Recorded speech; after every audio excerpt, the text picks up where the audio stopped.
Bonjour, bonjour. Allô, allô. Comment ça va? Bien. Et toi? Bien. Hello, everybody. This is Richard David Lebrun. Lebrun. Lebrun. Lebrun. And today is French Week. That's right. Today, courtesy of my digital box, I've decided to point the webcam at my TV, and I've decided to turn the TV onto one of the French stations, and I'll let you have a listen. Hier, en troisième période, lorsque solidement mis en échec par Claude Giroux des Flyers. Ce soir, à Vancouver, les Canucks tenteront de profiter de l'appui de leurs partisans pour en finir avec les Prédateurs de Nashville. Les Canucks, en avance 3-1 dans la série, pourraient accéder à la finale de l'Ouest pour la première fois depuis 1994, année où ils avaient aussi atteint la grande finale. Tennis, Novak Djokovic et Rafael Nadal croiseront le fer en finale du Masters de Madrid demain. Djokovic a maîtrisé le surprenant brésilien Tomás Bellucci en 3 manches pour prolonger à 31 sa séquence d'invincibilité cette année. Nadal a aussi eu besoin de 3 manches pour éliminer son éternel rival, le Suisse Roger Federer. L'Espagnol a ainsi battu Federer pour une 16e fois en 24 duels. La finale des dames opposera Victoria Azarenka à Petra Kvitova. Baseball à Toronto, le lanceur des Tigers de Détroit, Justin Verlander, a complété le 2e match sans point ni coup sûr de sa carrière contre les Blue Jays. Verlander n'était qu'à un but sur balle d'obtenir un match parfait. Il a eu besoin de 108 lancés pour réussir le 9e match sans point ni coup sûr de l'histoire des Tigers, un gain de 9-0.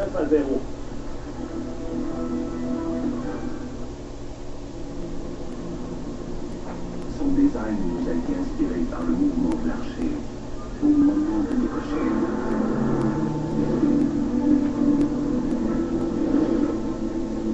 Mais nous croyons qu'il a aussi inspiré les 556 chevaux de son moteur V8 suralimenté.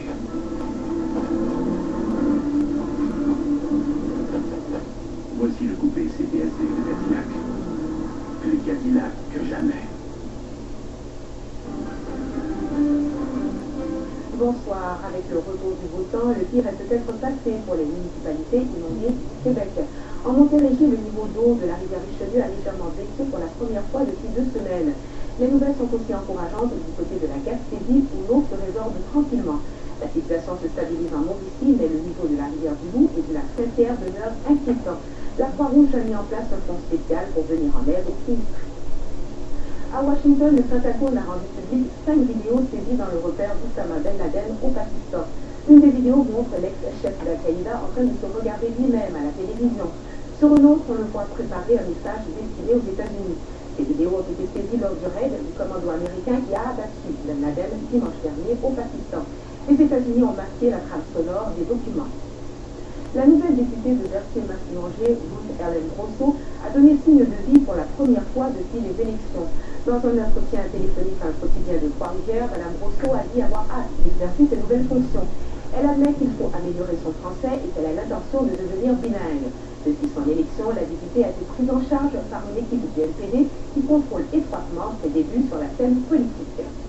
Voilà, et pour plus de détails sur vos nouvelles, rendez-vous sur le site internet de Radio-Canada.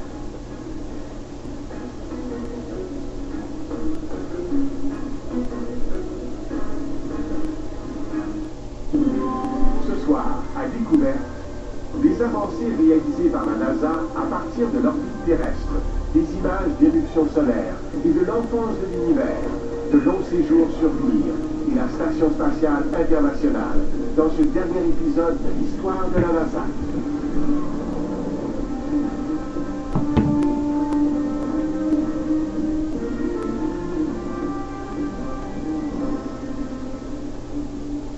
Bonsoir, bienvenue à Découverte.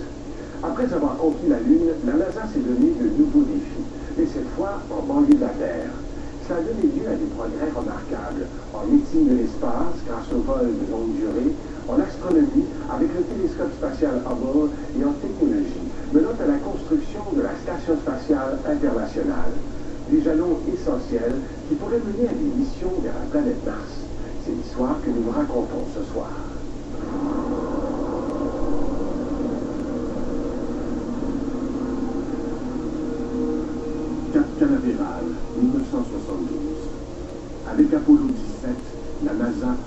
prépare à son 6e et dernier alunissage.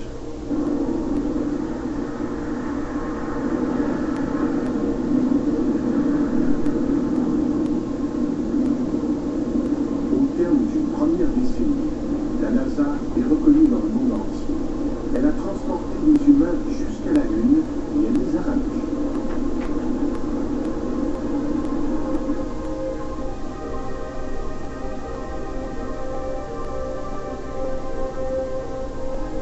L'exploration spatiale progresse. Et pour voyager plus loin de la Terre, de nouveaux explorateurs devront apprendre à vivre longtemps dans l'espace. 3, 2, 1. Fire away, Houston. Vector grid.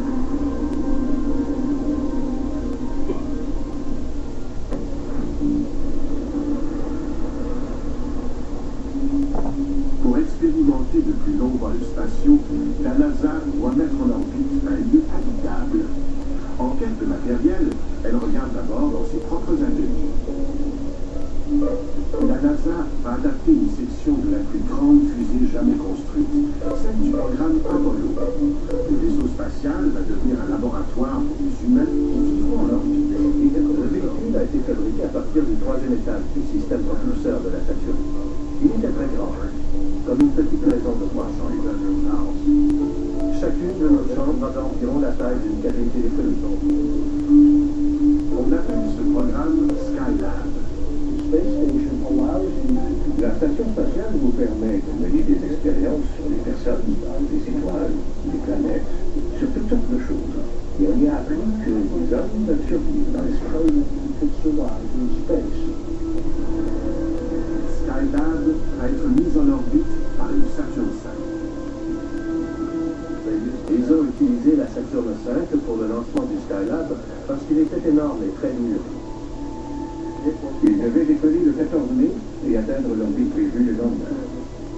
Je devais faire partie du vol, en compagnie du commandant Pete Conrad et du pilote Conrad. L'équipage va décoller à bord d'une fusée plus petite, pour ensuite s'amarrer à sa nouvelle station spatiale.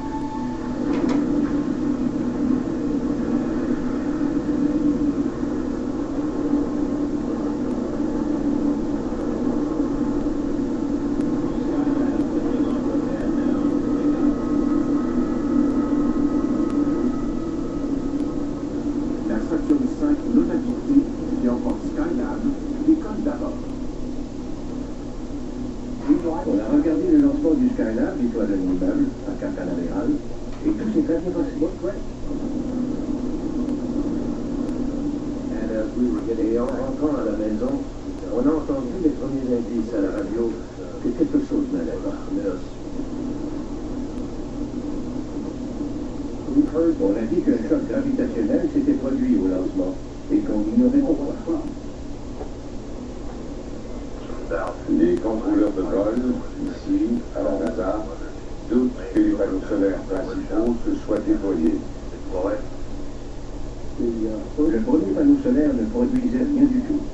Et le deuxième indiquait une puissance très faible. Mais en plus, on décèle un problème encore plus grave à bord du Skylab inhabité. La température intérieure a commencé à grimper. Et quelqu'un en a déduit qu'il y avait probablement une déchirure du bouclier thermique. Sans ce bouclier thermique, les rayons du soleil vont rapidement transformer Skylab en fournaise. Nous avions donc une machine sur la bonne orbite, mais elle manquait gravement d'énergie et elle surchauffait. La première réaction a été « c'est une catastrophe, qu'est-ce qu'on va faire ?» Et 5 minutes plus tard, on a dit « Hey, nous sommes des ingénieurs, voyons ce qu'on peut faire. » Le problème le plus urgent est la chaleur du soleil. Les ingénieurs les plus chevronnés délaissent la haute technologie et ils optent pour la solution la plus simple.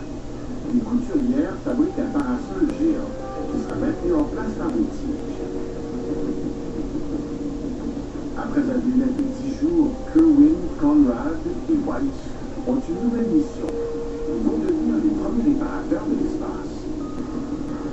T-minus 7, 6, 5, 4, 3, engine sequence start, 2, 1, 0. We have launch commit and we have liftoff. The clock is running, and Skylab has cleared the tower. On a effectué le rendez-vous avec le Skylab environ 8 heures après le décollage. On a volé autour et on a filmé. Et les images étaient envoyées au sol. Ces images permettent aux contrôleurs de la mission d'évaluer la situation.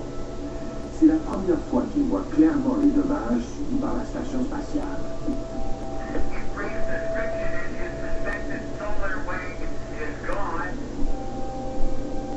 À 430 km d'altitude et en se déplaçant à plus de 27 000 km à l'heure, l'équipage doit entrer dans Skylab pour le réparer.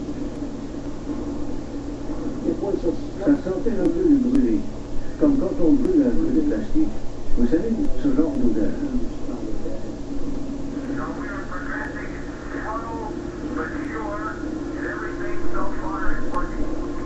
À l'intérieur du Skylab surchauffé, les astronautes se préparent à installer le parasol qui va rafraîchir la station spatiale.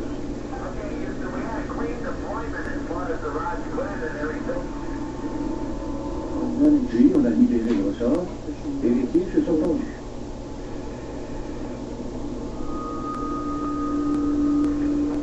Et 3 jours plus tard, la température avait descendu à 25 degrés Celsius.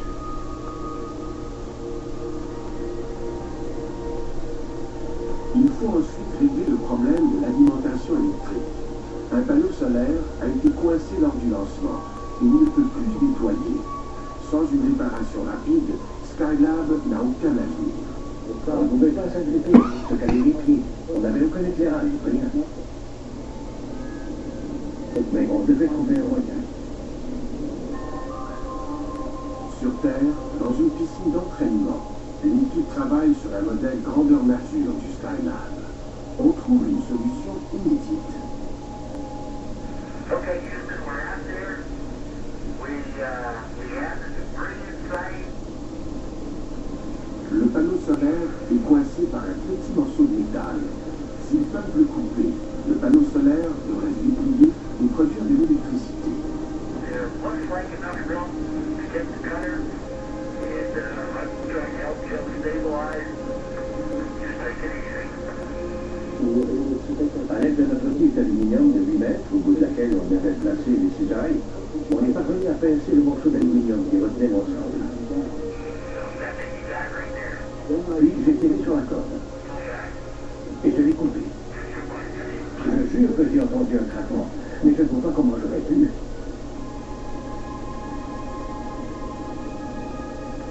On l'a fait. On a sauvé Skylab. Et ça a été l'un des plus grands spectacles de ma vie. Le panneau s'est déployé complètement à 90 degrés. Et les panneaux solaires commençaient à sortir alors que le soleil réchauffait déjà. Tout allait bien se passer. On allait mener la mission à terme. La station spatiale est maintenant en service. Pendant les 8 mois suivants, Skylab héberge 3 équipages qui établissent des records de durée pour les astronautes qui vivent et travaillent dans l'espace. On volait d'un but à l'autre en comptant nos culbutes entre les deux. Oh oui, on a eu beaucoup de plaisir là-haut, à flotter, à jouer à Pétopan, à découvrir les merveilles de la pesanteur. Les équipages de Skylab exécutent 3000 heures d'expérience scientifique en apesanteur. Ils transforment aussi notre compréhension du Soleil avec leur premier cliché des éruptions solaires. On a fourni à la communauté de la physique solaire 1000 fois plus de données que tout ce qu'elle avait recueilli avant. Skylab est la première grande étape vers l'habitation humaine de l'espace.